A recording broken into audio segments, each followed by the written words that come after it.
हाणे हिकु पायल फाउंडेशन असां पढ़ंदा आहियूं। हिकिड़ो हूंदो आहे डीप फाउंडेशन, ॿी हूंदी आहे शेलो फाउंडेशन। इहा डीप फाउंडेशन जो टाइप माना उनखे असां चवंदा आहियूं पायल फाउंडेशन। हाणे इहा असां छाजे करे ॾींदा आहियूं सिविल इंजीनियर जे हिसाब सां, त जेकॾहिं ज़मीन जी जेकी बियरिंग कैपेसिटी हूंदी आहे या जेको हेठों वारो सरफेस हूंदो आहे उहो हूंदो आहे मीन्स हार्ड न हूंदो। त पहिरों पहिरों मथां जेकी ज़मीन हूंदी आहे छा आहे जो जॾहिं लोड ईंदो आहे स्ट्रक्चर ते त उनजो वज़न उहा बर्दाश्त न कंदी आहे। या जॾहिं असां मिटी नई विझंदा आहियूं त मथियों जेकी मिटी हूंदी आहे सरफेस वारी, त पहिरों पहिरों उहा छा हूंदी आहे, उहा माना ओड़ो चक न हणंदी आहे। जीअं असां वाइब्रेशन कंदा आहियूं या माल ॿधंदा आहियूं या जीअं बारिशूं पवंदियूं आहिनि, त इहा इन्हनि जी बियरिंग कैपेसिटी जेकी आहे उहा सॉइल जी ॾींहों ॾींहुं वधंदी वेंदी आहे। पर एज़ कंपेयर टू जीअं त इहे पथर हूंदा आहिनि उहे आहिनि, उते असांखे इन्हनि शयुनि जी ज़रूरत घटि पवंदी आहे। पर काथे काथे अगरि तव्हां सॉइल जी पंहिंजूं टेस्टूं कंदव न, त तव्हांखे सॉइल जी बियरिंग कैपेसिटी बि ख़बर पवंदी त कंहिंजी घणी आहे कंहिंजी थोरी आहे। त भले तव्हांजी माना हिकिड़े ॿारे मां तव्हां जेकॾहिं खणंदव या किथां बि सैंपल खणंदव तव्हां, त हर सॉइल जी बियरिंग कैपेसिटी पंहिंजी हूंदी आहे। मिसाल तौरु असांखे नंढड़ी गैप फिल करणी आहे, त उते असां जेकॾहिं भितर तंहिंजे करे असां इन खे त पोइ उहे शयूं उन सां हाणे पायल आहिनि। इनखे असां कीअं डिफाइन कयूं? Pile foundation and deep foundation system used to transfer the heavy structure load to deeper, more component to soil or rock layers when shallow foundation are not suitable. हाणे ही छा कंदा आहिनि, पाइल असां इंसर्ट कंदा आहियूं त जेतिरी असां हार्ड स्टार्टर ताईं पुॼूं त असांजो जेको लोड आहे उहो यूनिफॉर्म सॉइल ते डिस्ट्रीब्यूट थी वञे। ठीकु आहे। में छा इहे छाजे करे असां यूज़ कंदा आहियूं कि वॾा ब्रिजिस था ठाहियूं ऐं हाई राइज़ बिल्डिंग था ठाहियूं, ब्रिजिस आहिनि, टावर था ठाहियूं, मेराइन स्ट्रक्चर था ठाहियूं, इंडस्ट्रियल स्ट्रक्चर था ठाहियूं, त उन्हनि में असांजो कमर्शियल जेके बिल्डिंग हूंदियूं आहिनि या वॾियूं जेके स्ट्रक्चर प्लाज़ा ठाहींदा आहियूं, उन्हनि ते छा हूंदो, बियरिंग कैपेसिटी हेठों वरी असां तंहिंजे करे इहे चवंदा आहियूं त सॉइल ते पहिरों पहिरों जेकी हूंदी आहे उहा स्ट्रांग न हूंदी आहे। ठीकु आहे।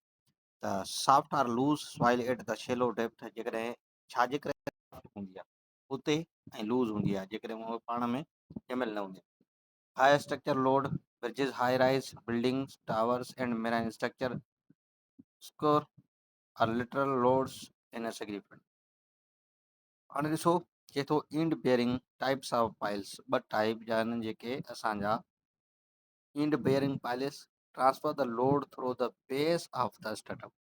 हाणे इहा पाइल अहिड़ी हूंदी आहे जेको सॼो लोड ट्रांसफर कंदी आहे सिर्फ़ु पंहिंजे बेस सां। इंड बेयरिंग पाइल उहा पाइल जेकी असांजी लोड जॾहिं बि ट्रांसफर करे सिर्फ़ु माना छा अथऊं बेस। फ्रिक्शन पाइल उनखे चवंदा आहियूं जेका असांजी सरफेस जेको आहे स्किन फ्रिक्शन आहे, ॿई पासा ॿई साइडूं आहिनि, त surface transfer the load to the surrounding soil by skin friction along the shaft. जेकॾहिं शाफ्ट असां जेकी विधी आहे, हाणे बेस न पर शाफ्ट जे सरफेस जेके ॿई पासा ॾिसो था तव्हां एरो ट्रांसफर करे, त उनखे चवंदा आहियूं फ्रिक्शन पाइल। हाणे हिन जा कुझु टाइप आहिनि पायर ऐं या कालम। असां छा खे चवंदा आहियूं? हाणे ॾिसो तव्हां शिकिल में तव्हां एॾो नीरो एॾो शो कयो पिया, इहो छा आहे त carry the load from the superstructure to the cap pile cap. इहो छा हूंदो, पाइल जेकी हेठों ॾिसो रखी आहे असां, उन मां छा कंदो, लोड हुन ते ट्रांसफर कंदो।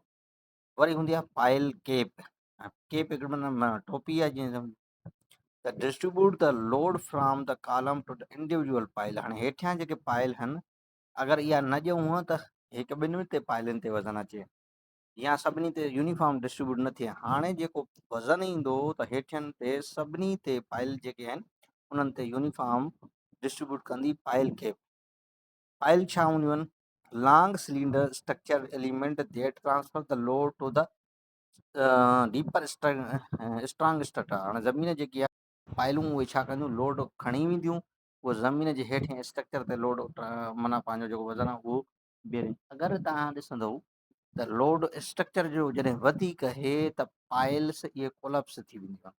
माना हिन में जेको जेको सरियो हूंदो आहे उहो ॿाहिरि निकिरी ईंदो आहे, मसालो सरियो माना शेयर बि थी वेंदो आहे, कॾहिं कीअं थी वेंदो आहे, कॾहिं कीअं, जहिड़ो हुन ते फोर्स लॻंदो आहे। मसालो ॿाहिरि बि निकिरी वेंदो आहे। पर जेकॾहिं हेठिनि जी माना बियरिंग कैपेसिटी वधीक आहे या सस्टेन करे वेंदियूं। ठीकु आहे। ॿियो आहे असांजो competent stratum. Denser soil or rock layers that can be resist the load. हाणे हेठियों जेको आहे उनखे असां चवंदा आहियूं कंपीटेंट स्टेटम। हाणे हिन जो कुझु एडवांस या मटीरियल आहे, आरसीसी आहे, टिम्बर बि असां कॾहिं कॾहिं यूज़ कंदा आहियूं। थोरियूं घणियूं वग़ैरह तव्हां ॾिसंदव सिस्टम, पुराणा जेके सिस्टम आहिनि उन में तव्हांखे यूज़ ईंदो।